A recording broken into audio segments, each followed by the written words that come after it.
Folsom Lake to Lake Tahoe, your backyard, where freedom grows. Oh, tall and strong as a cedar trees, it's Liberty in EDC. Hey everybody, welcome to Liberty in EDC. I'm Daniel, your host, and we're here with Ray Nutting, and he's running for the 2nd District Supervisor. Hey Ray. Hey, how you doing, Daniel? Good. How are you doing? Good. Campaign's been interesting. Yeah? Yep.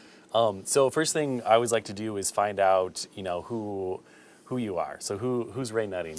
Well, I'm married to my wife, Jennifer. I have 4 boys. My oldest is 29. I have identical twin boys that are 28, and I have a 16-year-old that's attending Dorado High School, and he's a student athlete. I live on the ranch that was homesteaded by my great-grandparents, and my education, I have a Bachelor's of Arts degree in history and criminal justice minor at California State University, Sacramento. I have a current California teaching credential that's active, and I've got all kinds of certificates in working fiber optics and copper, putting the systems into statewide institutions, and I manage a lot of timberland, and I'm keeping busy, always active. I'm participating in the community, with Dorado, and helping where I can with my son's activities, and it keeps me pretty busy. Right on. Mm-hmm. Now, so why the 2nd District? Why are you running for that spot? Well, the 2nd District is where I live, so obviously if I'm going to run for the Board of Supervisors, it'd be in the 2nd District. And why am I running? There's 3 basic issues. The budget, the Board of Supervisors, we've been in a bull market, one of the most historic bull markets in the history of the United States of America. And this is a time when you're in a bull market and lots of revenues are coming into the county, and we should be building those contingencies and reserves. I think that... No, what's a bull market? The bull market is when the economy is doing really well, the stock market's doing well, and generally most people are doing well in a bull market. That's a term used on Wall Street. And when it's a bad market, they call it a bear market. And we haven't been in a bear market for over 10 years. So really, the budget should be in good shape. We should be funding our roads. And I'm real concerned about, going back into a bear market. So when I was on the Board of Supervisors in 1993, we had an $8 million budget crisis. And we had to cut $8 million at a time when our budget was far, far less than we have now. And by the time I left the Board of Supervisors in 2001, we had over $40 million worth of reserves. And our budget was so good, they could have addressed the unfunded liability issues. They could have addressed a whole variety of things. But we left it up to the next board, as to what they were going to do, with those budget. Those tremendous reserves and contingencies that we had. And the board, decided to invest in some libraries and community centers. And, that was a result of our board through the 90s, being fiscally conservative. Yeah, that's great. I'm excited about, the things that I had accomplished when I was on the Board of Supervisors. We were able to get lots of grants and get things built, like the community center at Pioneer Park. We were able to get a grant to help us build the Cameron Park Library. And wow. I know how to study those issues. I know how to draw revenues into Dorado County for infrastructure that we need. God knows we need a lot of infrastructure. The budget's a big deal. I've got, if I'm blessed, or however you want to view that, once elected, I'm going to have more experience than all of my 4 fellow supervisors together. So you're going to see that the board, if I'm not elected, you're going to have a board that has very few years of experience. And so I bring those years of me being on the board, those 14 years of me being on the board, to the Board of Supervisors. So we talked about the budget, we talked about my experience, and then the biggest issue facing El Dorado County right now, and believe it or not, it trickles down to almost every part of El Dorado County, and especially the state of California, and that is these horrific firestorms that we're having that burned down Paradise, killed 85 people, 14,000 homes, tens of thousands of outstructures. Yeah. We're living in a time where natural fire has been excluded fundamentally from the landscape for, since Smokey the Bear, since about the 1880s. And so we have an accumulation of fuels in the woods, and they need to be addressed. The county's got a vegetation management program, and I think the county has their hands full, dealing with a whole array of issues, but to take on vegetation management from the county perspective, I think is, problematic. I would, if I'm on the Board of Supervisors, we should negotiate with the fire departments. They're the experts in firefighting. They're the experts in fuels reduction, and that we need to partnership with the local fire departments and come up with, of course, fuels reduction, and primarily in the wintertime. The vegetations, there's situations out there where, we're actually sending firefighters into these firestorms that are lethal. It's not the firestorms of, 20, 30, 40 years ago. These are mega storms that you can get yourself hurt. I mean, the last one we had in the King's Fire, it melted a caterpillar. That's how hot these things are and how fast these things are moving now. So the natural resource issues and the county budget, and quite frankly, the general plan is one other aspect that drives me to be on the Board of Supervisors. The general plan, if you carefully look at the general plan, it's the economic engine for future generations. Yeah. In terms of growth, in terms of natural resources, when I first came on the board in 1993, the general plan, prior to the new adopted general plan, allowed growth in the timber belts. It allowed growth in the agricultural areas, and quite frankly, it was real scary because you could take a beautiful agricultural farm and it could become a magnificent winery or apple orchard or walnuts and create not a tremendous amount of wealth for the landowner, but a quality of life in terms of, just being on the land and working the land and employing people to help assist in that farming activity. So in 1993, that general plan was critical, and I helped write the agricultural policies for the general plan. I absolutely was very much involved with the timber element of the general plan, where we say any lands over 3,000 feet in elevation, we're not going to be subdividing them anymore. 3,000 feet in elevation is a demarcation of, where you have snows, you have those natural resources, and so those lands are going to be kept intact for future generations and for economic diversity. Also, the agricultural areas of El Dorado County, there's 5 agricultural districts, and cumulatively they're in excess of 50,000 acres. And I think we can augment some of those agricultural districts, incentivize farmers to invest in. And when we did adopt the 1996 general plan, and ultimately had it adopted in 2004 after some legal challenges, the agricultural industry is absolutely taking off, with the wineries and with Apple Hill. Oh, yeah. Apple Hill, believe it or not, in the 1990s was a 3-2 vote in terms of would it be allowed to be subdivided to 5s or maintain 20s. And I had to fight. Subdivided for 5s and 20s. Well, there's a designation within the zoning ordinance that allows properties in different areas how much they can be subdivided down to. And so it would be the end of Apple Hill if you allowed subdivisions in these agricultural districts. I mean, it's hard to be involved with farming and then have the land subdivided into 5-acre parcels. So within the agricultural districts, we said 20-acre minimums, and that's huge. That is huge. It speaks to the will of the Board of Supervisors and the general plan that we're absolutely looking at economic diversity in terms of agriculture, tourism, et cetera, et cetera, et cetera. So, and why is that important to me is because I've got, children that live here that are grown, and they want to experience the quality of life that I've experienced, like my parents have and my great-grandparents have. Being a farmer, you're not getting rich, but you're going to have a lot of fun, hard work, and a sense of accomplishment. Man, it sounds like you've done a lot of stuff when you've been able to be supervisor.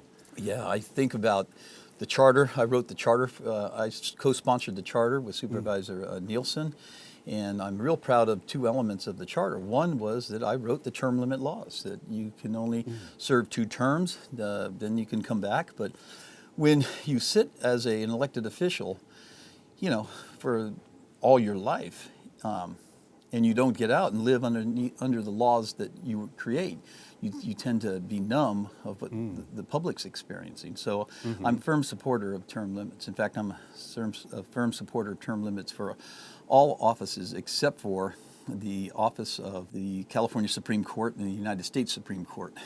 Those 2 Supreme Courts have got to be independent of scrutiny so that they can deliver the best job that they can, so that they can set the laws of the state at the federal level.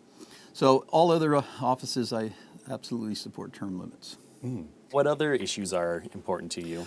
Well, the most important part about the budget process is entering into the goals and objectives of the Board of Supervisors and truly try to deliver, through the board what the citizens want. And they are crying loudly now that the road needs to be maintained. They're tired of the ditches and the culverts in the brush alongside of the road that's not being taken care of. And quite frankly, when you talk to the maintenance division of DOT, they're saying that their budget isn't adequate. So during the budget time, you basically get the Board of Supervisors to give direction to staff that you're going to augment the maintenance budget, for the county. And you're going to emphasize that budget is going to be to maintain the drainage system so that when the rain hits, the culverts are plunged, the ditches are cleared out, and the vegetation's, out of the way. And in that budget cycle, what you do is you basically prioritize. And because there's a lack of adequate funding for the maintenance program within DOT, you say to the department heads that we're going to direct $2 million augmentation to the Department of Transportation and the other 32 departments, except for, the Sheriff's Department. You're going to have to meet new budget targets. And then that's brought back to the Board of Supervisors, and the Board of Supervisors takes a look at it. And usually there's room in a dynamic budget. The county budget is $680+ million. The general fund is about $330 million. And out of the general fund of the $330 million, we can carve out a few $1 million for improving our roads. That is not even something that the board has to think second on. And of course, the departments, have vacancies, they have attrition, they have, a list of programs that we prioritize if we need them or we don't. And as you go through the budget, when you adopt your budget, the board should be prioritizing and emphasizing what the citizens have been calling for. And it's way overdue, for maintenance on our county roads.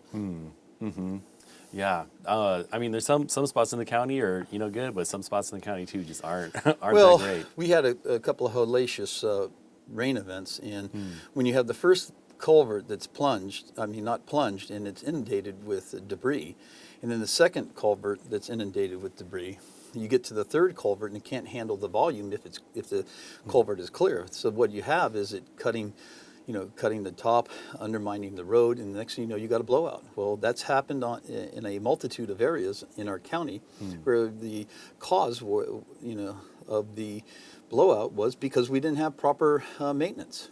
And so you take an item that was only maybe $1,000 to do, and it turns out sometimes to be $1 million fix on the road. We can't have that. We should invest in the maintenance, and you'll avoid, a few $1,000s along the road can save the taxpayers millions and millions of dollars. Yeah. Is there any other issues that are, you're running on or important for you? It's a wonderful place, to raise a family. I think that lots of people want to come here, but because of the tremendous cost of reducing the fuel loads, and the fuel loads are building and building. And the fire danger is high. That the insurance companies are now canceling insurance policies. I just spoke with a gentleman that was trying to sell his house. He had his house sold. The new family, mother and father with 3 kids, were going to move into the Pollock Pines area, and when it comes out of escrow, the sale, it has to have new insurance with the new family. They found insurance, but it was like $6,000 or $7,000 a year. You plug those $400 to $500 on top of a mortgage, on top of the taxes and insurance, and they couldn't afford the home anymore. Some homes can't get insurance, depending on if they're in the drainage and there's lots of vegetation. Nobody will underwrite them unless you go to the fair plan. And the fair plan is unbelievably expensive. And Lloyd's of London, of course, is extremely expensive. So there's a lot of issues out there, Daniel. What do you think is a possible fix for that? Because I know that's a huge problem. Well, it took us 150 years to realize that if we're putting out fires and there's nothing to reduce the fuel loads, because fire used to be, before settlement here in California, natural fire was part of the landscape. So we're going to have to be doing more fuels reduction. The state of California is going to have to be less regulatory and incentivize property owners to reduce their fuel loads. We're going to have to take a look at the burn day issues. We're going to have to take a look at the workforce, identify workforce, if it's the CCC, California Conservation Corps, or AmeriCorps, which is a national organization. I'm absolutely supportive of inmate labor.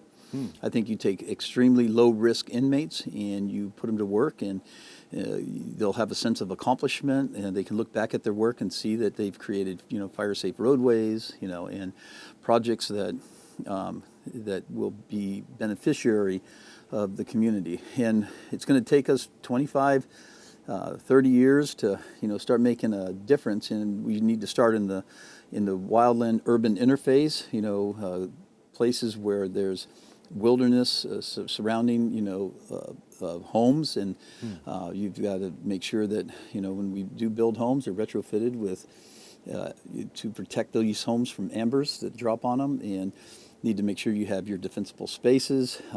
We need to institute the vegetation management plan, and we need to engage all of the fire departments to do what they do best, which is identify the fuel loading that causes these catastrophic fires. So it's going to take some time.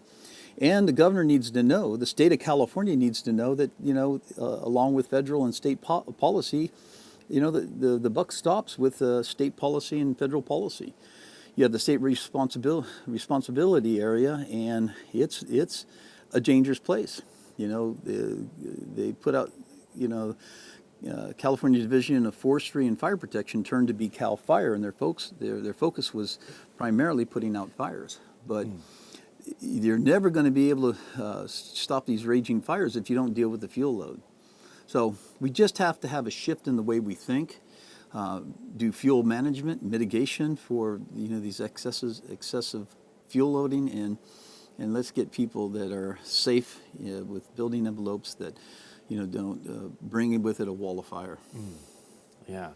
Now, something I'd probably be remiss if I didn't ask about, but I know some people probably remember you running back, or being a supervisor back in like 2013, and then you were removed from office, but like all the charges and everything ended up getting dropped, right? Can you kind of like clear that up for anybody who's kind of heard about those things, and like, well, Ray, I heard this and that. Can you kind of fill us in on that? In 2013, I was went through a process where I was indicted.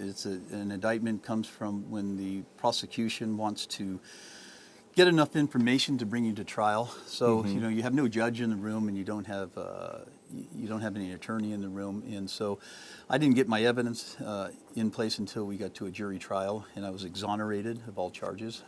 The issue then was I had to post money for the county. The county did not release me on my own recognizance. Quite frankly, when I went to the county, my wife collected cash bail, and it was delivered to the county and returned back to those immediately, back to the people that helped me out. The reality was it was deemed as a loan, not bail. The judge instructed the jury that they couldn't view that transaction as bail, but as a loan, because my wife had it for like 40 minutes before giving it to the county. So those were misdemeanor violations, and the misdemeanors, I was charged with 11, and I had 3 loans that they deemed as illegal, and they weren't documented.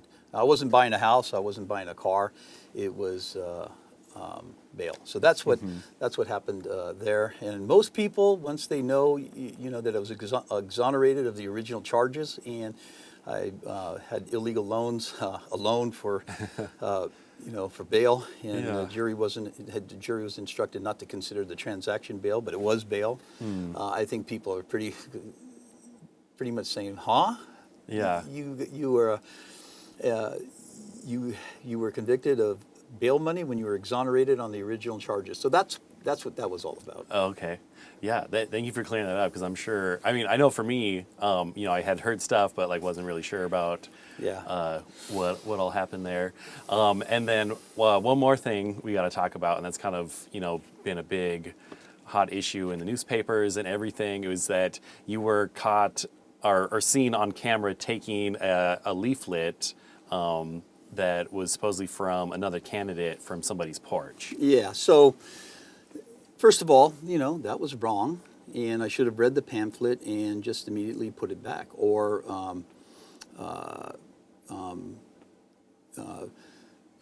it should not have been removed. And everybody knows there's cameras nowadays, and when you're walking precincts and you come across a political piece, I was curious, and I shouldn't have removed it, but I did. And so they caught it. They filmed it with camera, and I take full responsibility, and I apologize to the landowner, and it's just not going to happen again. Now, people ask me, why did I do that? And I got to tell you, I struggle with that, but what occupies my mind when I'm doing precinct walking or things that don't require me to, like tonight, I have to be on my toes and be well thought out. But when you're on the campaign trail, your mind's occupied with quite a few things. And what was occupying my mind and continues to occupy my mind is I lost my sister Gail to breast cancer just a year or two ago. I lost my brother to colon cancer in pretty much the same time period. And I just lost my little brother in December 7th. And my little brother said to me, "Ray, I don't want my wife to see me. I need you to be here to help care for me." And so I was there watching the cancer ravage his body. So to make a long story short, I'm in tremendous mourning. And when I was walking precincts, I'm sure that was occupying my mind. And I'm pretty sure that I wasn't thinking when I walked up to that door, and instead of just reviewing it, I took it home so that I could review it, because I didn't even know whose it was. I don't have my glasses on, so and that's what occurred. Thinking about my brother, and it's horrendous. He died December 7th. The funeral was on December 21st. He's my best friend. My other brother was my best friend. Our brothers and sisters are very, very close. And on the campaign trail, I am just constantly dealing with that emptiness inside of me. And definitely I was thinking about that. And, I think about it every day. It's losing a loved one is horrendous. But it's still no excuse. I took the brochure. So, and I apologize for it. So let me ask you, why do you want to run? Oh, I get excited when I was on the Board of Supervisors, I woke up in the morning just spitting bullets, knowing that that I could be in, you give me any scenario as an elected official. You could be dealing with state issues at the Capitol. You could find yourself in Washington, D.C., like I was with the Natural Resources Subcommittee on Water and Power and testified before Congress. We were able to negotiate, the Bureau of Reclamation, and they decided that EID could take over, Sly Park and Jacobson Lake. I sat in a meeting with Arnold Schwarzenegger, and we talked about, forced health and, social issues, and I rose through the ranks for, with a 28 county organization, was president of the Regional Council of Rural Counties, which is a 32 county organization, and we led the startup of fire safe councils. I love town hall meetings. I love the fact that as an elected official, my job is to represent the citizens, and my job is not to represent the government, it's to represent the citizens. The elected official is the hope of the people, so that there's a liaison between the people and public policy. My job is not to push the public policy first, but to bring the concerns and the desires and the hopes and dreams of the citizens, as they live and work and raise their families here in El Dorado County.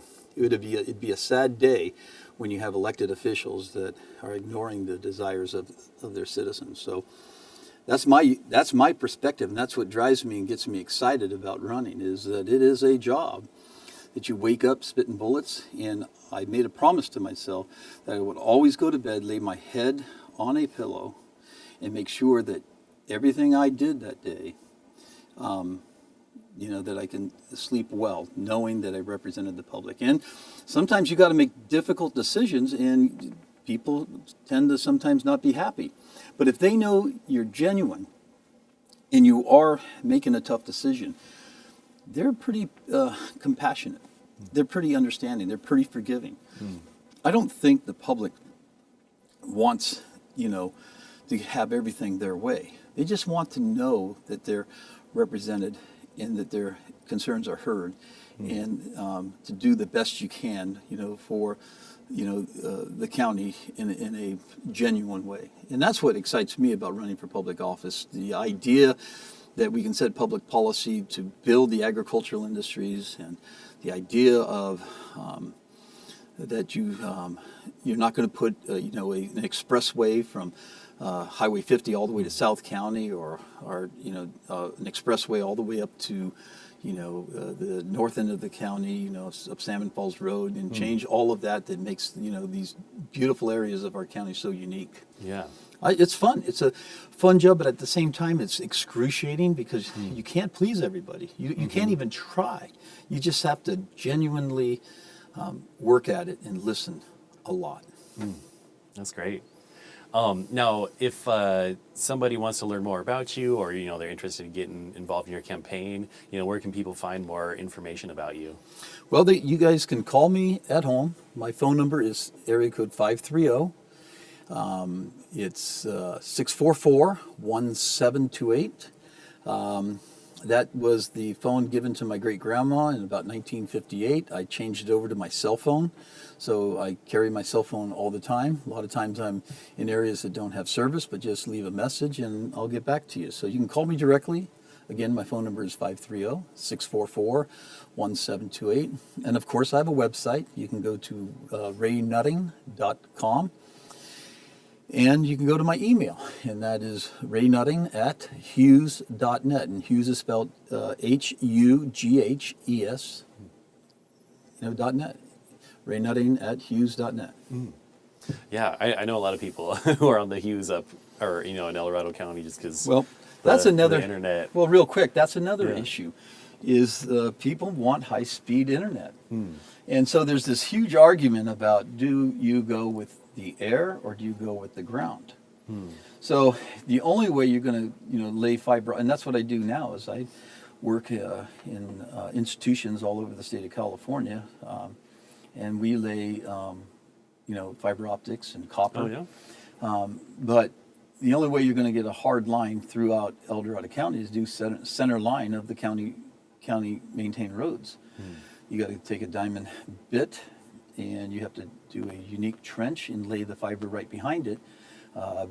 that's a little expensive. Now, Yeah. a lot of people say you need to go hardwire. Others say that you need to go through the airways. So now you got, G5 that's coming up. And as the airways get faster and faster, they're saying that that's the wave of the future as they launch more and more satellites. What I know about it, the hardline is more dependable. You can get signals during massive snowstorms, massive wind events, massive rain events. The weather has a lot to do with satellite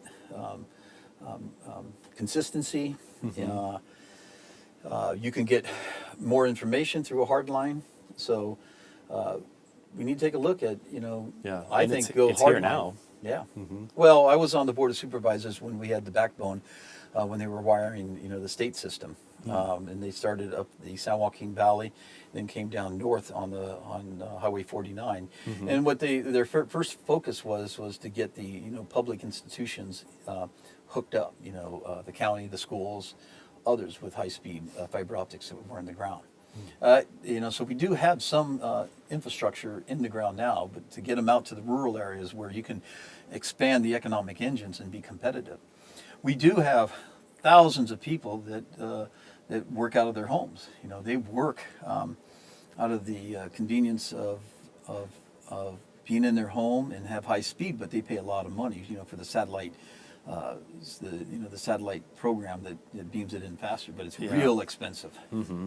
Yeah, definitely. So, is there anything else you want to add before we close out here?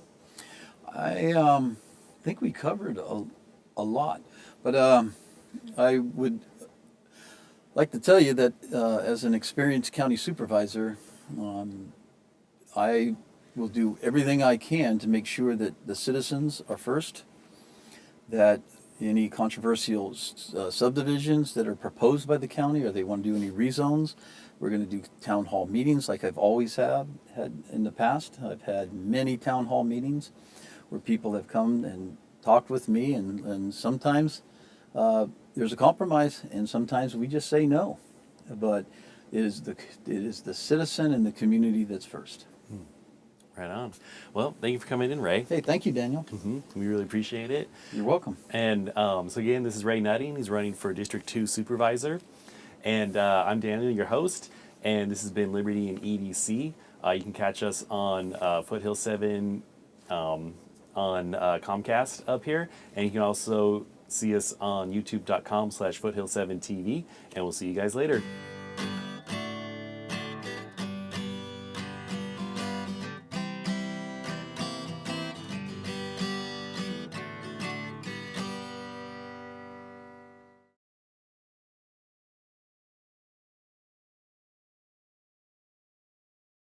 Hi, my name is Jeff Gutierrez, one of the owners of True Value Hardware on Missouri Flat Road. My parents are the original owners and bought the store 36 years ago. I grew up in the business and had my first day at 12 years old. The first customer I went up and asked for help, he said, "Yeah, go get someone older." I still get that response today, but now it's a compliment.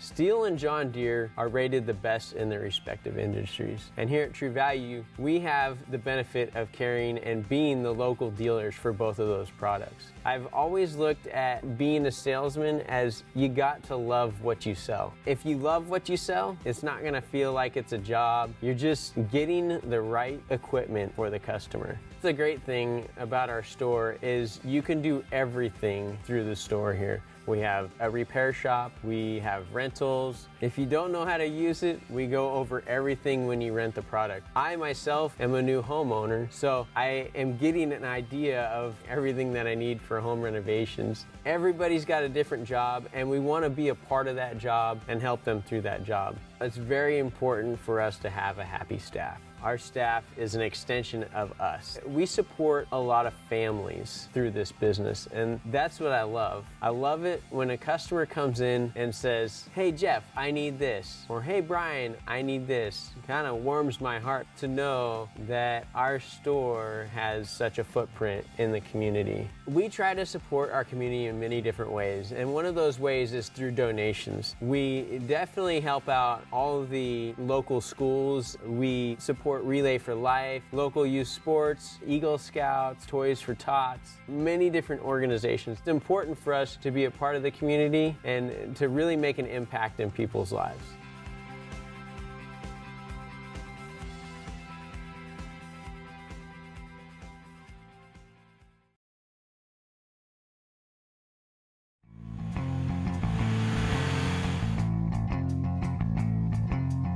Hi, I'm Rick Rode, owner of Placerville Polaris and Power Tools.